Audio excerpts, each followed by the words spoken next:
All right, ladies and gentlemen, I have the distinct privilege of introducing our celebrity guest tonight. They call him Triple A. They call him Triple A.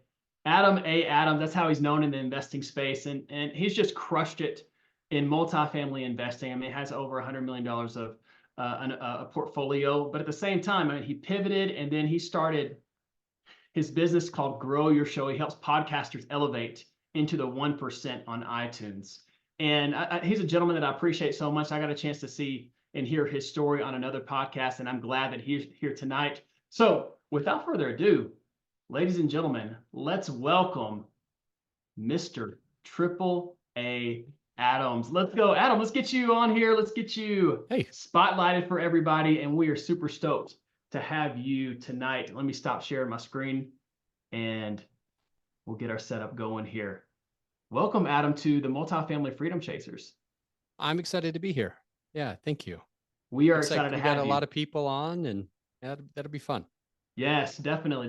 And I'm always glad, the audience gets a chance to interact with our celebrity guests every time that they come on. So I'm always looking forward to that. But I have the privilege of kind of digging into your story and, unpacking a couple of crucial topics that we get I believe will bring a lot of value to our audience tonight. So I'm going to add a pin to myself. There we go. We're ready to go. All right, Adams, let's go ahead and jump into it. I mean, I'm always curious. All right, before you got into real estate investing, what were you doing in the professional world?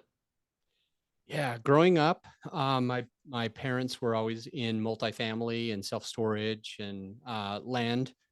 And so I had always been around it since I was 5 years old.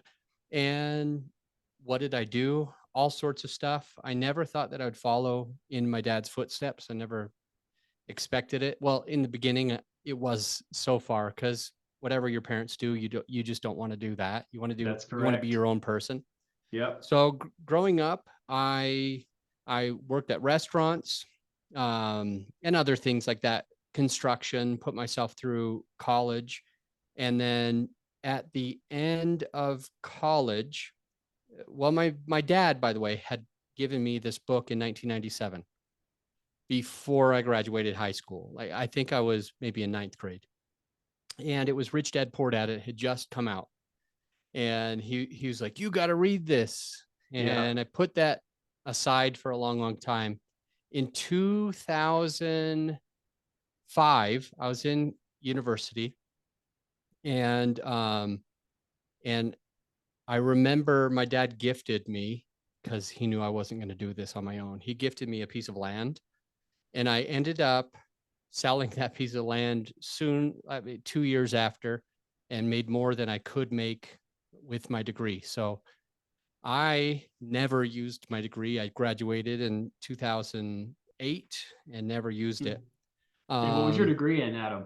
Music ed. Okay.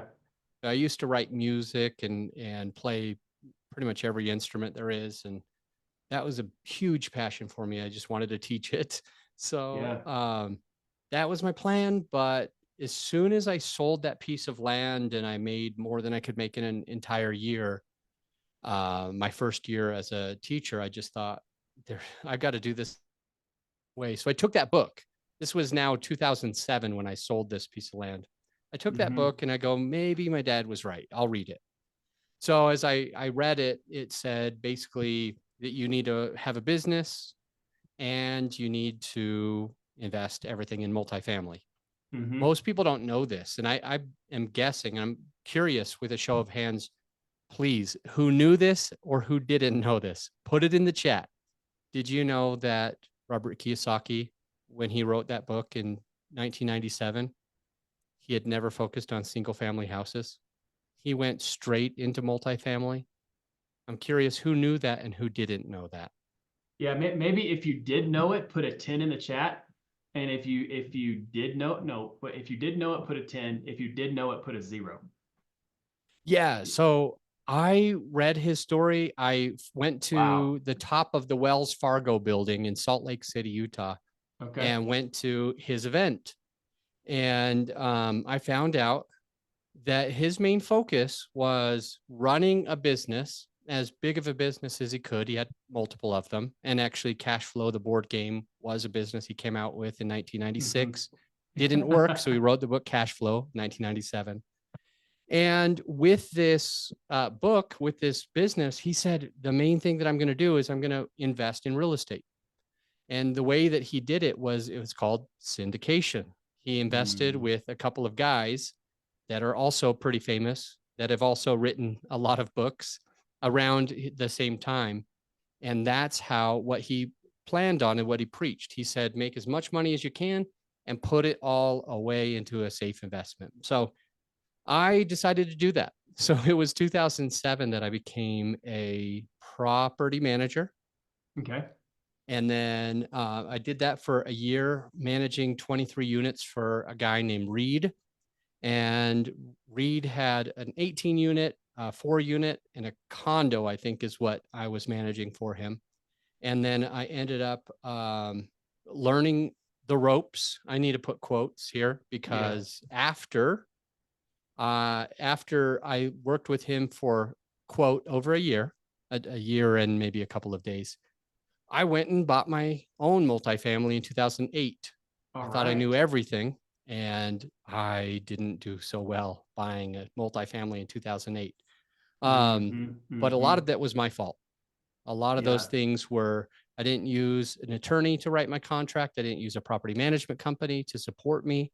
I did everything on my own. I was everything. So my whole net income on that was about $300. And out of 3,000, I would have had to give that 300 or 10% to a property management company. I said, no, I'm doing this on my own.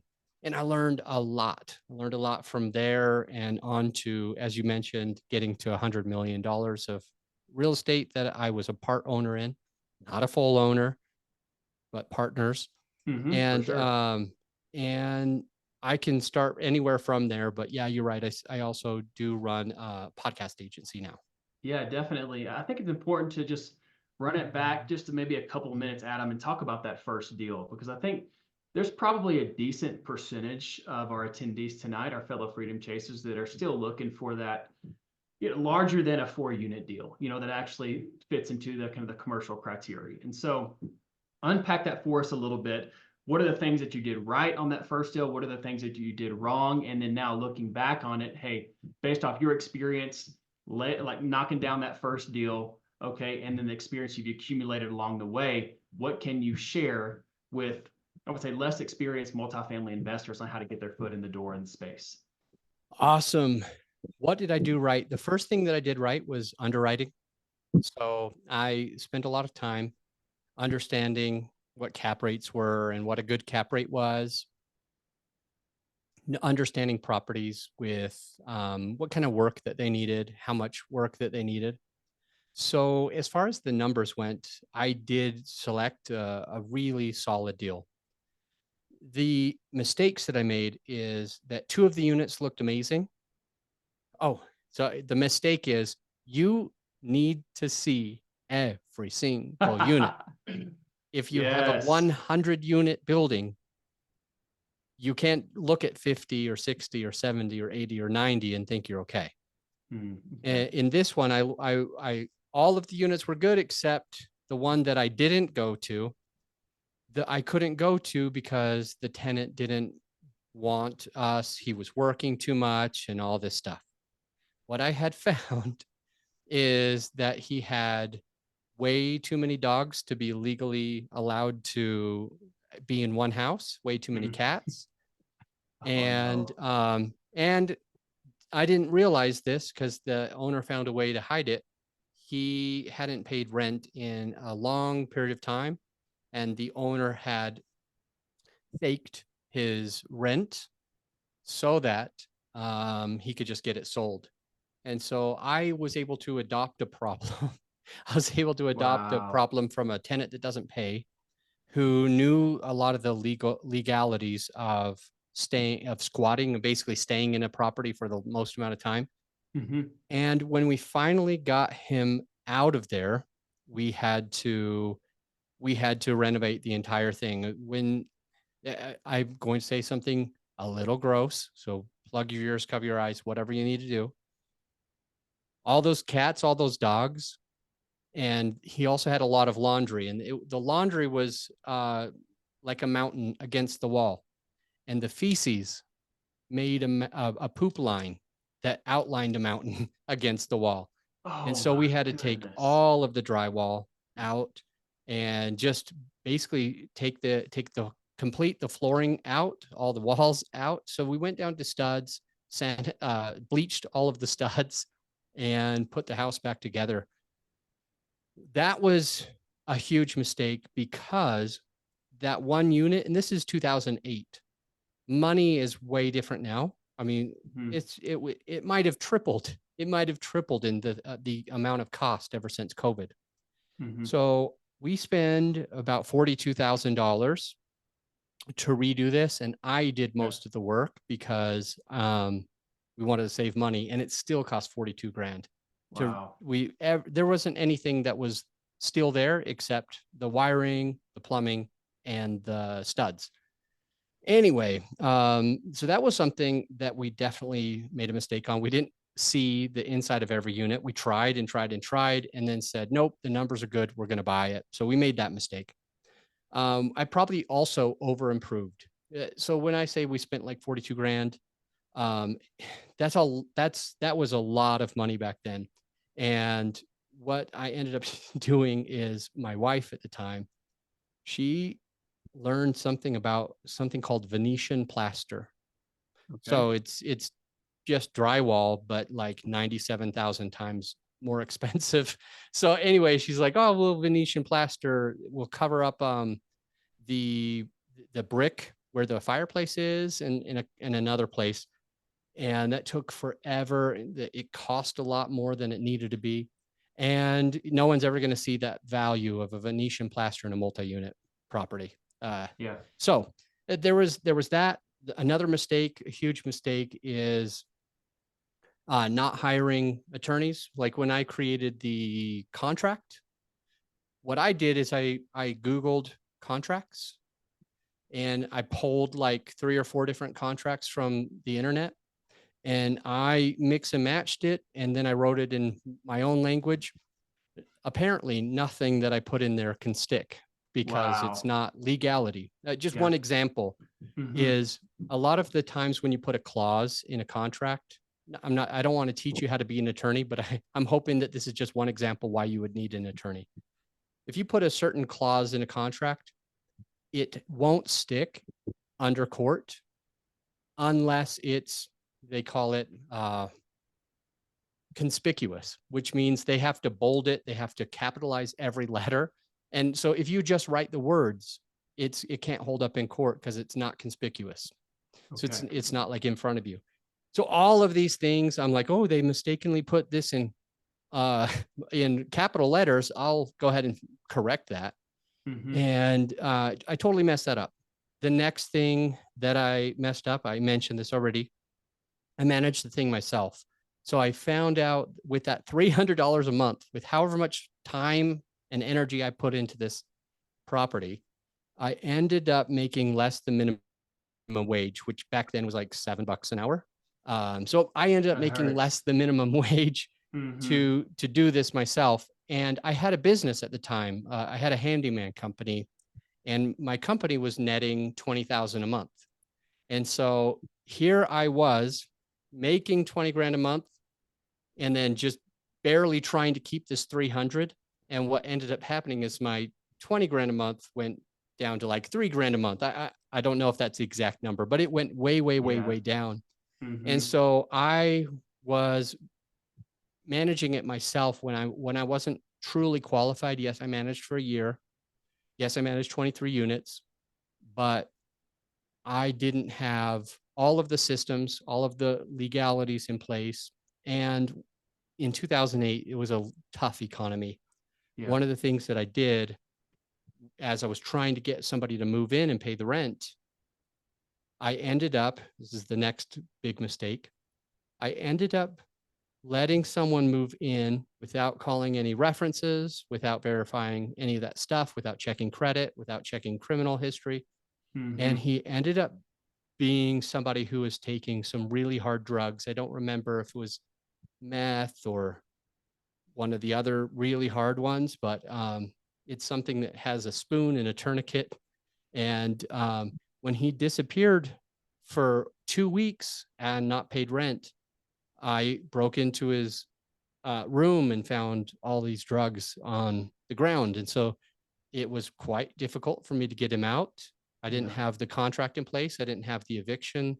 The cost of evicting somebody is going to be a lot less if you have the person on your team that knows what they're doing, the attorneys, the property management company. Yeah. And so I kind of found myself in a hard spot and end up losing that property in 2011, holding on to it for as long as I could while losing money in my business. And other things happened. And anyway, Averill, I'm hoping that that explains what happened. Yeah, definitely. And Avery, you can always watch the recording. It'll be up on our YouTube channel for sure. You can catch the first few minutes, give you a little context of how Adam was, elaborating on that story. So Adam, I'm surprised you stayed in the game after that experience. I mean, it sounds like it just really, just not all the fundamentals were there in due diligence and asset management, right? I mean, and that just is a stressor on how just important it is to understand the fundamentals and execute on the fundamentals when it comes to due diligence and asset management. But you stuck it out, right? You stuck it out still in the multifamily space. So, okay, first of all, one quick question. How long was it till you got your first deal? And then how long was it from your first deal to your second deal? And what was your second deal?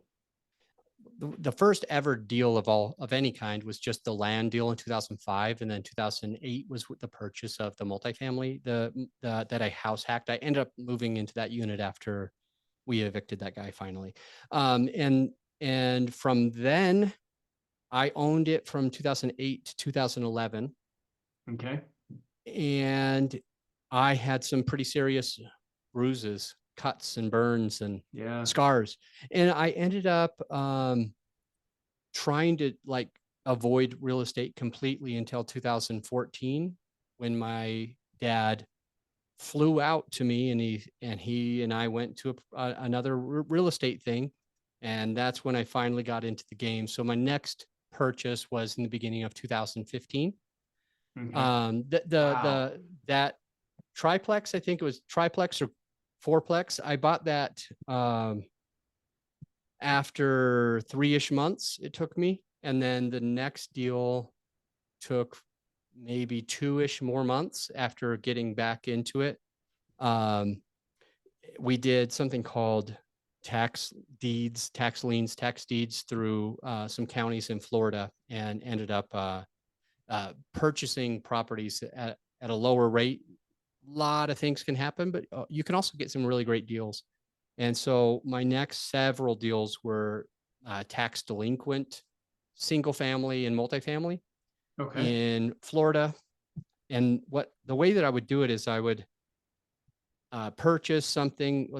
There was a condo we got for $16,000. I went in and gutted it out from a hoarder. And this was in 2015. Took all the stuff to the dump, replaced the carpet and painted it. That's all we did. It took me and a buddy like 2 days to paint and all that. And we sold it for 30,000 that same week. So I started basically doubling our money every time. I would buy it with my partner's money. We would do a quick rehab and sell it the same week, and about double our money each time. So we did that several times. And then it was 2017 that I got into big apartment communities. 50 units, 100 units, 200 units, like large scale stuff. And trying to think of how long did it take to get the first syndication. I think it was a $1.2 million property. It was like 16 units in Connecticut.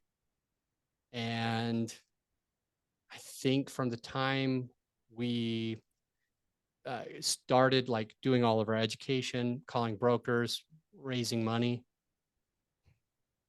I can't remember. I feel like it was like 4 or 6 months, something like that. Okay. So Outstanding. Outstanding.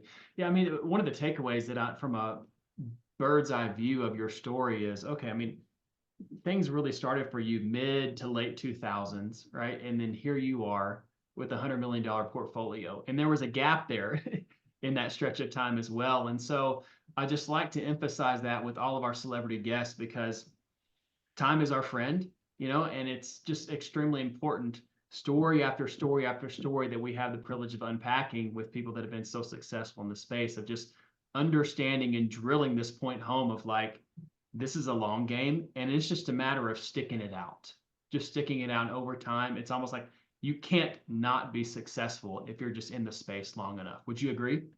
yeah, absolutely. I want to say something on that point Okay. that has stuck with me for a long, long time. I mentioned earlier that I am a musician. I play a lot of the instruments, pretty much everything in the band and the orchestra. And I used to write those songs. And I remember telling my band director, whose name is Mr. Brimhall, I'll say that proudly.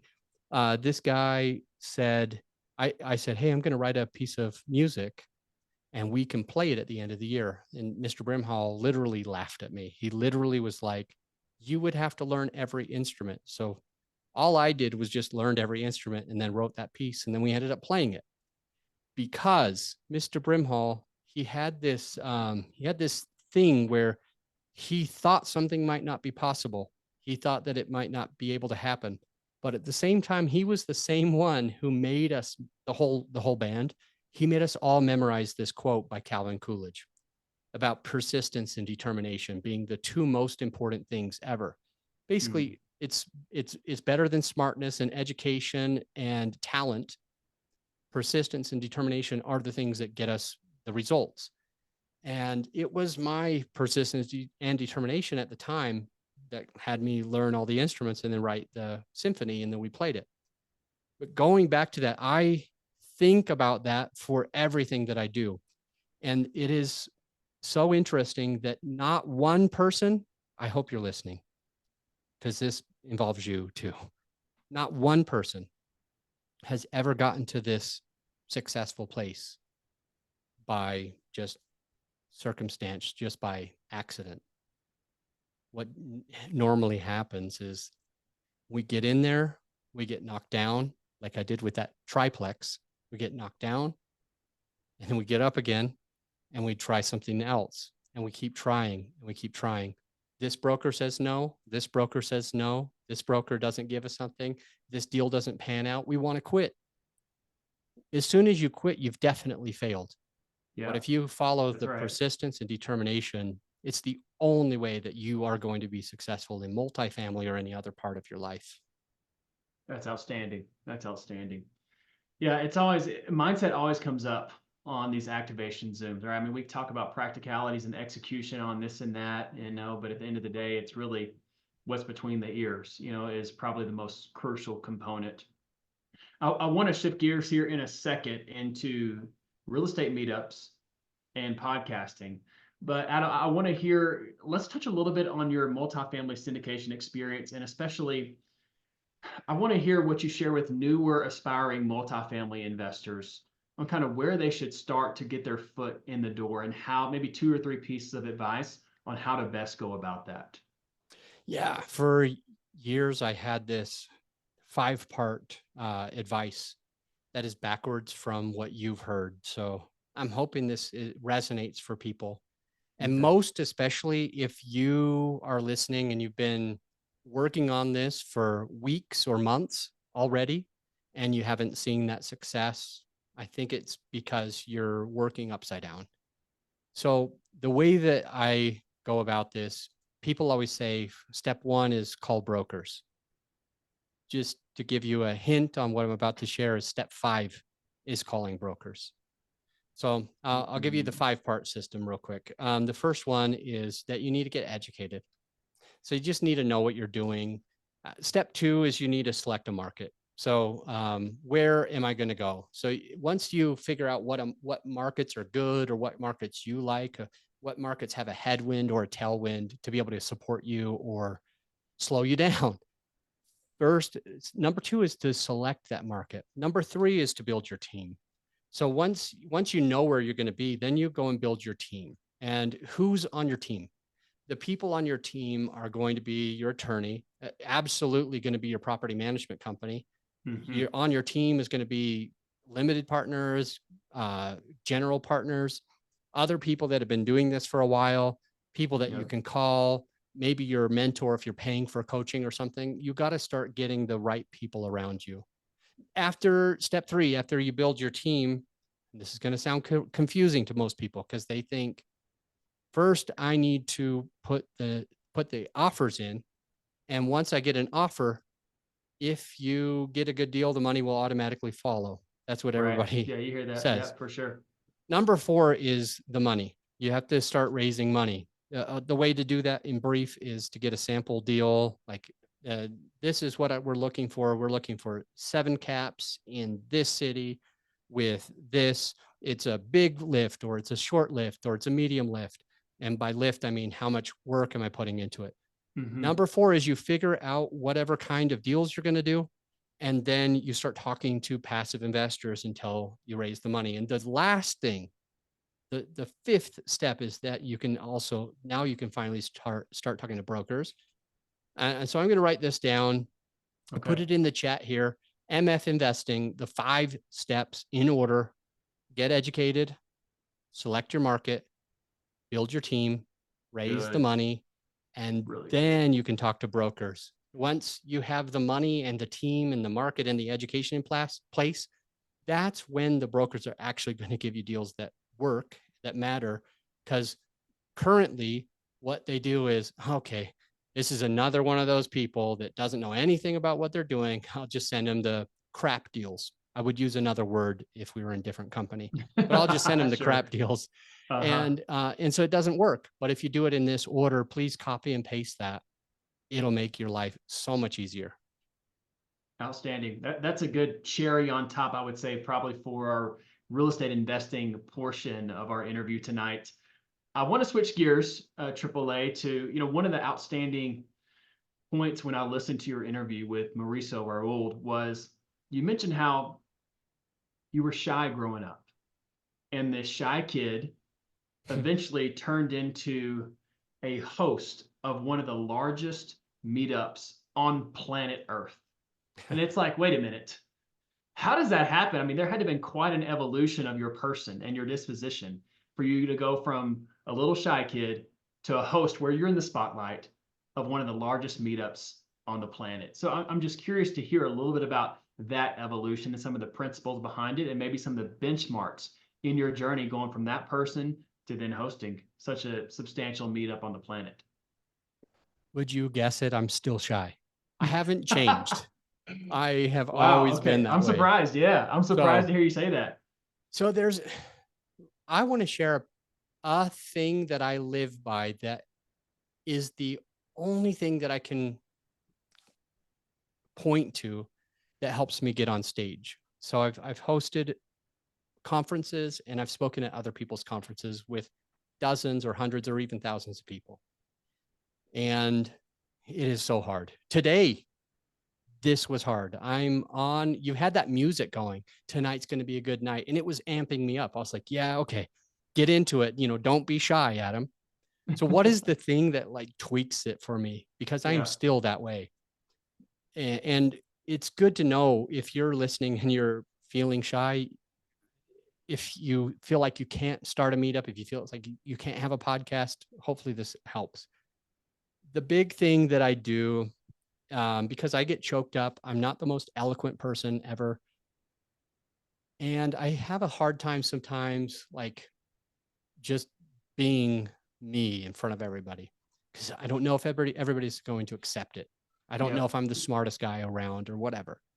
So what I do is it's kind of like prayer. So if you pray, great. You already got this. If you don't, then you're going to have the same hesitations as me. It's like you kind of got to think to yourself, how can I hone in and channel what is necessary today for the person on the other side?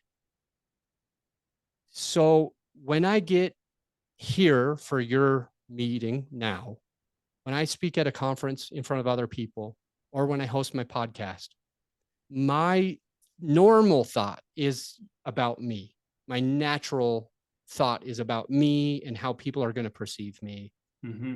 And the change is that I tweak it to who cares how eloquent or smart I sound? How can I have my heart go to the heart of the person listening so that they can be uplifted and have the value? So I forget about me and how insecure I am. And I just think about that person and what they need and try to deliver it for them. And it's kind of godly or something like that, where I'm able to get away from how nervous I feel or how are people going to think of me to just what do they need? Like the 5 steps of multifamily or whatever. What's something that's actionable that's going to benefit this person to be more successful in the thing that they are doing? And when I forget about me and just think about you, the person listening, it changes who I am. And I found that I can get on stage with looking like I have a lot more confidence. And it's because I have confidence in the message that I bring, the value that I bring, and not the kid in kindergarten who got picked on, if that makes any sense. Mm-hmm. Mm-hmm. Wow, I'm just letting that soak in, Adam, because I can tell you're speaking from the heart right here, and um, I appreciate you sharing that. I appreciate this sharing that, because a lot of the times we do get locked up in our own insecurities. And I'm even thinking, that's an encouragement to me because, like what you said, you're still shy to some degree, but you've been through this exercise and you've been able to overcome your natural disposition and still be able to serve people from an authentic and genuine place in a way of one heart to another heart. And I was just thinking as well, and let me know if you agree, but it seems like that principle can apply like in networking is also, and just trying to connect with people, having a genuine connection with people while still being authentic. Because Yeah. I mean, I've experienced it too, when you rub shoulders with people that have hundreds of millions of dollars and your net worth, you have to slash a bunch of zeros off of it when it, like when it compares to them. But being able to genuinely connect with people that are at such a higher level, like financially and like in the bar of their resume and success. But I would think this principle of what you described applies in that world as well. Yeah, it does with networking. The a thing that I live by is I've got 2 ears and 1 mouth. So wherever I'm going, except right now at this place, I haven't been able to ask anyone specifically, but generally when I go somewhere, I don't really like to talk about myself that much. I don't really it sometimes it's scary. What I found is I'm just going to genuinely learn about this person in front of me, be interested. I've got 2 ears, 1 mouth, and I want to take twice as much time learning about them and what they're looking for than whatever I need to tell them. And I found that that kind of positions you in a way, we could think of it as like it positions you with ammunition. Because if you're asking good questions and you're finding out what's important for somebody, and I'll give you a actual trick that worked for me to raise money on my first deal. Something that helped me is I would ask people instead of telling them.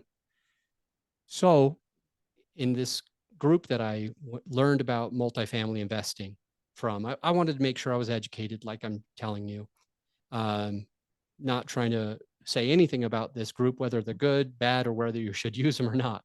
The point is that they had these events, and I would go to the events and I would take cards and people would do whatever.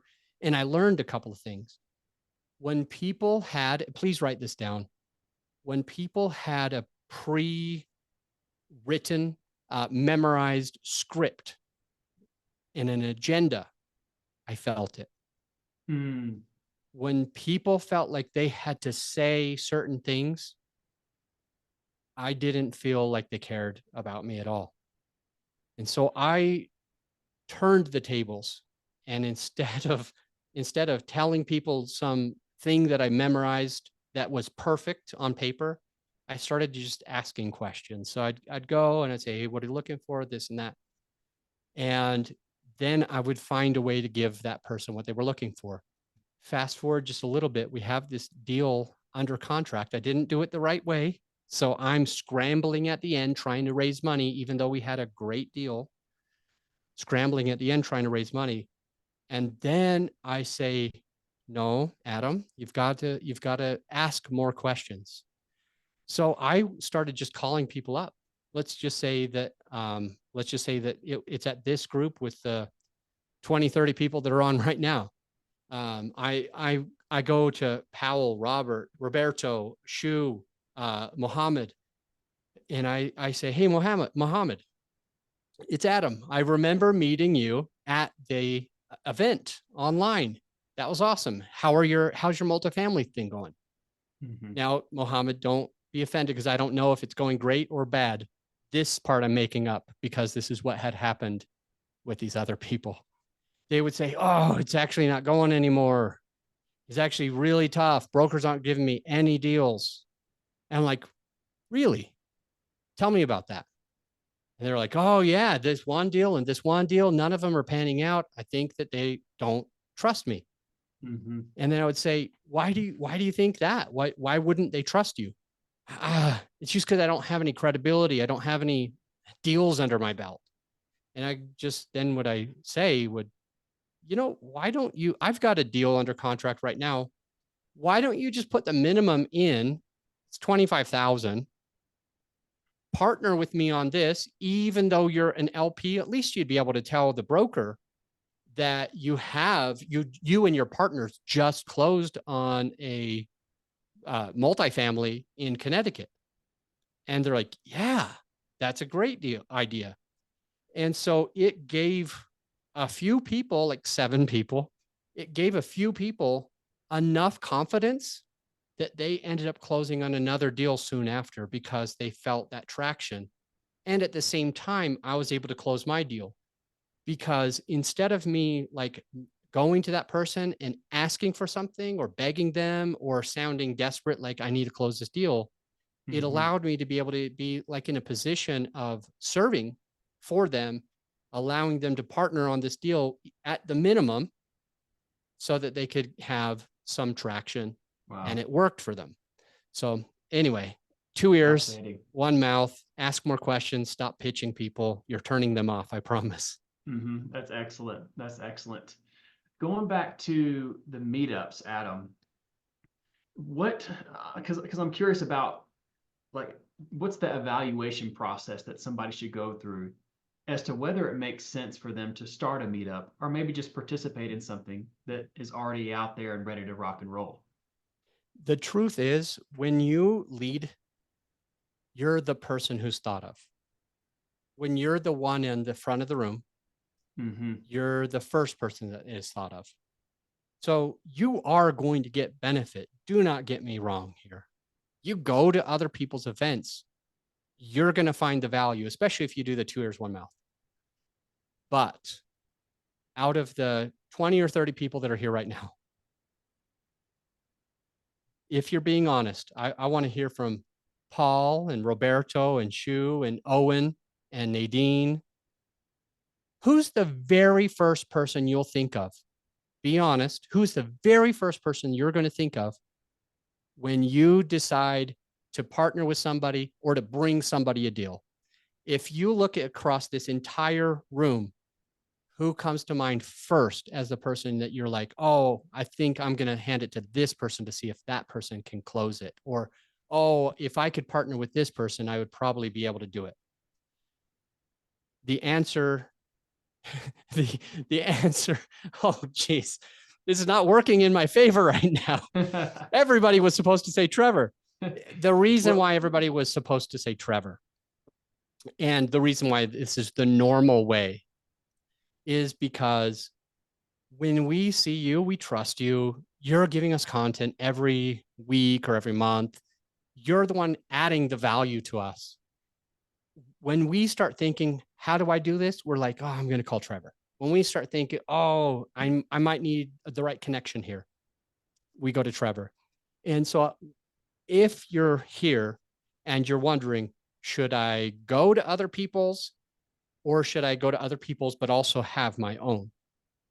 The truth is you should probably also have your own, because if you're an engineer or a doctor or an attorney or a teacher, whatever you do, you can have a meetup group, for example, that adds value to other doctors or attorneys or teachers or other policemen. That's going to allow you to be the leader of other people like you, which is going to increase the amount of probability that people are going to work with you. A couple of quick examples. Number one, I had this meetup, which I ended up not doing after 2020. COVID changed it. It closed everything down for like 2 years, and I never went back to it. But having this meetup, I remember multiple times that the people that came who wanted to see if we could close on a deal, I asked them, who else have you told? And multiple times they said, just you. We know you can close. And it's because it's in large part because I was at the front of the room. Mm-hmm. So that's what I'm recommending. I think if you're on this call and you are going to be a general partner, if you're going to run the things for syndication, for example, like Robert Kiyosaki did, he was the LP, but doing the things that worked for people like him. If that's you and you're on this call, you probably need to have some type of thought leadership platform, whether it's a podcast, a book, a YouTube channel, an online meetup like this, an in-person meetup like I did for several years. That, like you said, it was very well attended. If you're the person who's trying to raise the money, even if you're a contractor, even if you're a real estate agent, even if you're a lender, even if you're a broker, you want value, you should probably try to be at the front of the room, either by speaking or even better by being the host, the person that runs the meeting altogether. Outstanding. And Adam, just to validate the exercise that you just had us go through, the people that were mentioned, obviously you have the $100 million portfolio here. So you are the authority figure in this space. I think Nadine did mention me, which I appreciate. Thank you, Nadine. Maybe somebody else did too. And I saw Iffy was mentioned. She's one of our community leaders that runs her own Zoom as well. So, perfect. So the principle was still there. It's the people that essentially the spotlight is on, right? That's the point that you were trying to make. So the answers didn't invalidate what you were the point that you were trying to make. I just wanted to let you know that. Perfect. So what would you say, and we're going to transition here to Q&A really quick. Man, this time is going by too fast, Adam. It always happens every single activation Zoom. But I want the audience to understand, okay, they've been inspired to start up their own meetup. Based off your experience of leading one of the most successful meetups on the planet, what are the key ingredients that make a great meetup? One of the biggest things is the marketing.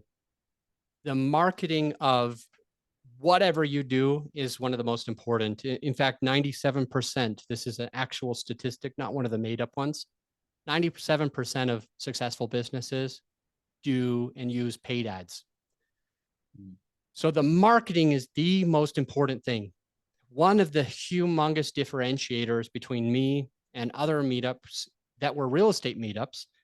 So just to put it in context real quick for those of you who don't know, my meetup was number 6 in the world out of 225,000 meetups of all places in all countries. Wow. Which is remarkable. And the most highly attended meetup in the entire state of Colorado, we saw more than 8,000 faces when the average saw less than 100. So like, I don't know, 80 times larger than the next best meetup. Guys, can we get some fires in the chat for that? For so AAA? Some What did fires in we the do? chat. What did we do to get that? Number one is how did we market? So here's what I did. And this can help grow freedom chasers, right? Multifamily. This can help you guys grow as well. What I would do is I would phone call. I would give phone calls to friends and people that I knew in the space. And if I thought it was going to be a valuable one to them. So I'd start by giving one of our events was for all we did. It was we had this guy who had done 800 flips, no, 300 flips, 300 flips in 8 years. I'm dyslexic too. 300 flips in 8 years. And he learned that he needed to have a good scope of work. A scope of work is a checklist of things that you need to accomplish when you're doing your flip so that you don't over improve like I did with Venetian plaster. So he had this scope of work and he was willing to share it for free, something that he learned over 300 plus flips. So I asked him to come and speak for us. I said that would be super valuable. What I did first was I called all of the fix and flippers. I said, hey, I know you've already done 20 flips. They're going really successful. If you want to keep it going successful, I think you should come to this because it's a scope of work. He's done 300. And there's going to be other people in real estate that I want you to meet. That's good. Can you be there? And they would commit to me over the phone. And then I would call, trying to shorten this, I would call all of the real estate agents. And I would say, hey, some of the biggest fix and flippers in our state are all going to be in one room for this big event. If you want to be able to work with the biggest flippers in the state, you need to be there at this time, this place, and this time. And I'd like to introduce you. Then I would call the title companies. All of these brokers are coming. All of these flippers are coming. Then I would call all the wholesalers and say, hey, I know you've been having a hard time getting your deals sold. I've got some real people that are going to be in this room. You've got to meet them. I want you to meet them. And if you ever want to fix and flip, you're going to get this scope of work that's going to support you, and you're going to be able to know how to serve these people better. You got to be there. And then I would call the title companies, etc. That's how we had 176 people every Tuesday in the middle of the day when it's hard for people to get there. So at any rate, my marketing would be different than from others. Here's a normal meetup. A normal meetup is that they just post the meetup on Meetup. They just let Meetup be there. The second step of Meetup organizers would also send an email to the email list that is attached to within meetup.com. The next level would collect emails and phone numbers, and then they would email the people. What I did was way bigger than that. I went on all of these, I can't even remember the name of all of the meeting apps that there are, but there were some event organizing apps, and I would post it on those. I would also post it on Facebook, and I would also invite people on Facebook to it. And also call people, I'd text them, I'd email them, I would tell them exactly why they needed to be there, who I was going to introduce them to. And I followed through on all of this. But it was kind of like that 2 ears, 1 mouth.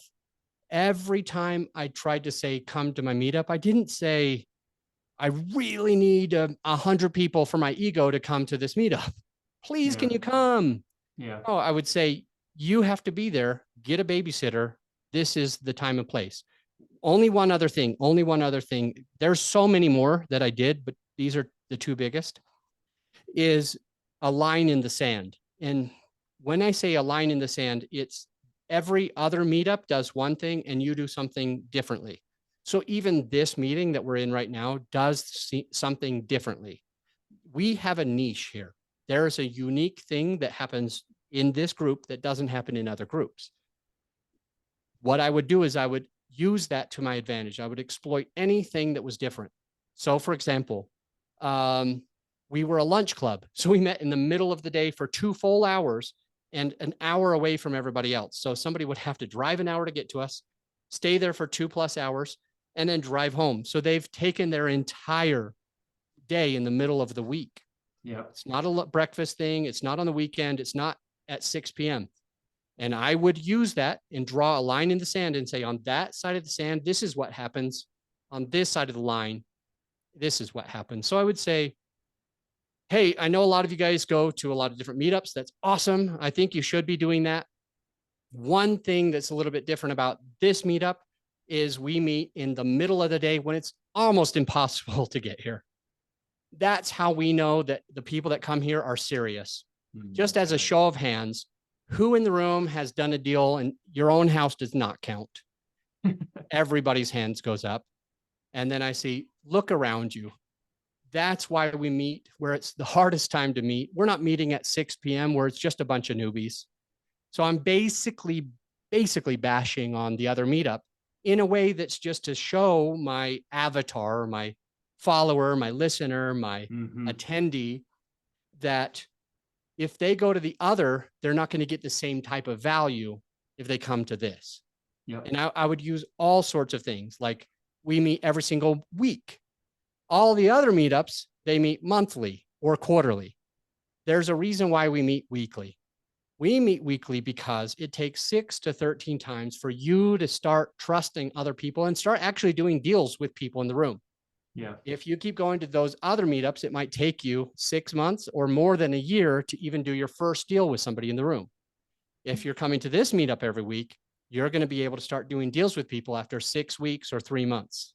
Good. So every differentiate, there was so many more that I could talk about, but those two, it's just, to be honest, it doesn't matter what the differentiation is.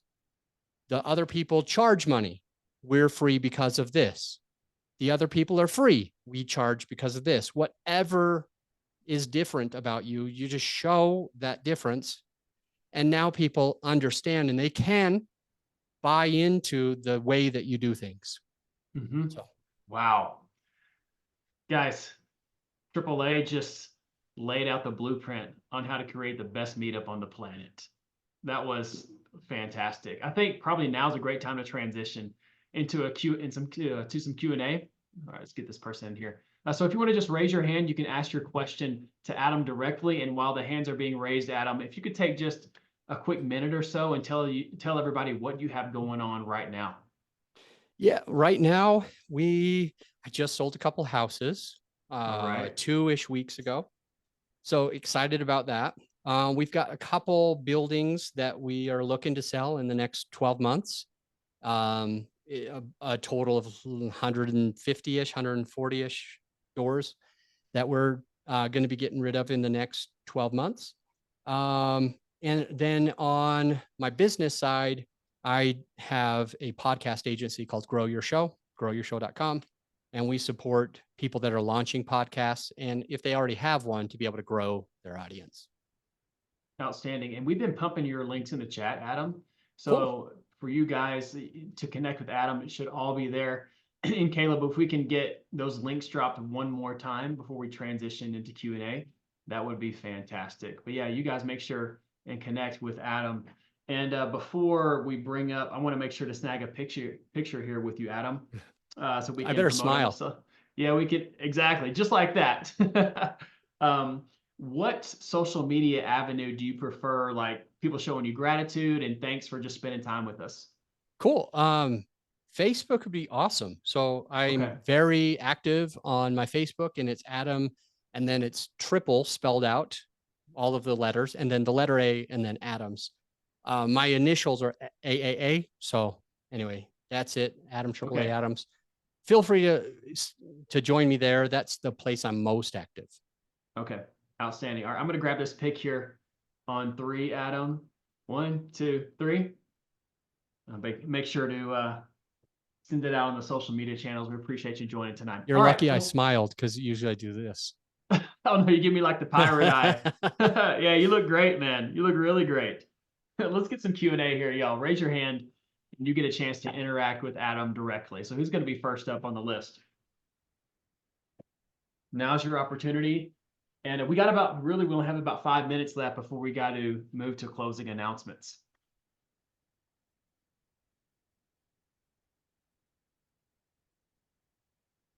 Miranda, yes, the recording will be up in the next 24 to 48 hours on our YouTube channel.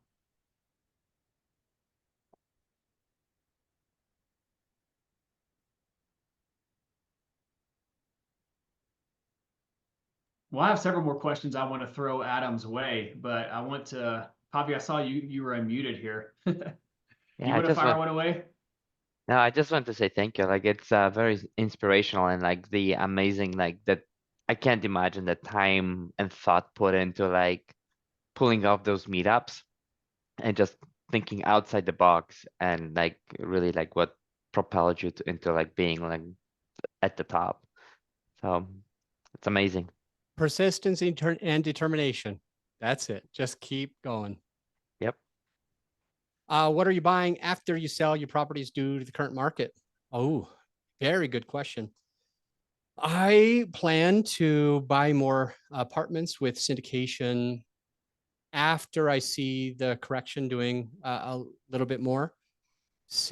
Whenever I don't know what's going to happen, I slow down because I did feel the crash of 2008. I didn't lose it until 2011, but I started feeling it deep in 2009, and then it was just 2 years of struggling to keep it. I'm very sensitive to it, so what I plan on buying is honestly just more real estate. Um, these houses went up in value quite a bit, and I didn't know if they were going to continue to go up. So it felt like a good time to sell, and just putting some more money into my business. And then whenever I see the correction moving up, it'll be apartment syndication. So to answer Owen's question. Adam, do you got a crystal ball when you think that correction might happen and we see that inflection point? I definitely don't have a crystal ball, but in 2019, when I stopped buying, when I paused on the acquisitions, it was July of 19 that I said, I don't feel good about the next 6 years. I wasn't sure. And in retrospect, I could have been buying, obviously, right? This whole time. But in 2019 is when I paused. And I said back then that I would either get in the fall of 24 or the fall of 25. And I think, but both of those are still possible. So we'll see. All right. Outstanding. We need to get ready. Right? Very good. All right. Who's got another question to fire away Adam's way?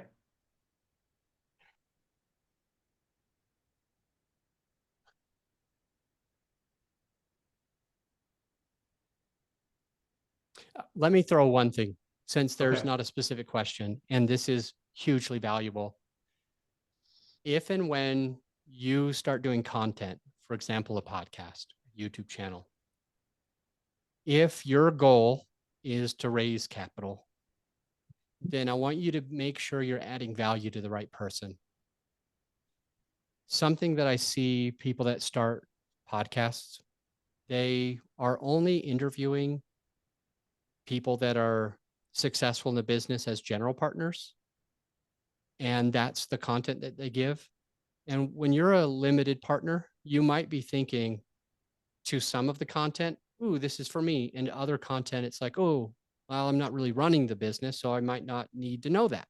I might not need to know how to find a deal, how to talk to brokers, how to raise money, because I want to place capital. So just in case you're listening, you're here, and your goal is, my main purpose is to raise capital. I don't have a educational platform. I don't care about the networking. I really just want to make sure it's easy for me to have capital when I'm ready for it. Make sure that each and every question that you ask, make sure that each and every person that you bring to your show, make sure that each episode that you have benefits specifically a passive investor. Every single episode. That way, all of the content that's going out to them is for them.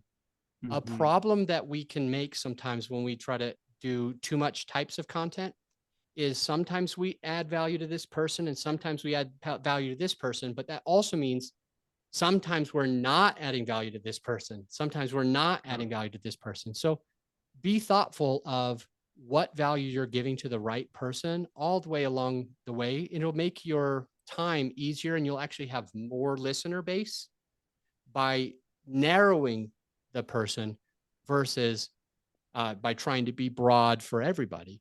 So outstanding, outstanding. And I think that's probably a nice little bow to put on top of our interview tonight, Adam. Y'all make sure to show Adam some love and appreciation for spending time with the Freedom Chasers tonight. He prefers Facebook, so connect with him over there. And Adam, it was great having you. We really appreciate you taking the time out of your evening and sharing your knowledge with us. And I enjoyed our conversation. And like I said, the time goes by so fast. We want to respect everybody's schedule. And I'm looking forward to crossing paths with you in person, since we're pretty much in each other's backyards, me in Fort Collins and you down in Denver. So thank you so much, Adam. It was fantastic having you tonight. We appreciate you.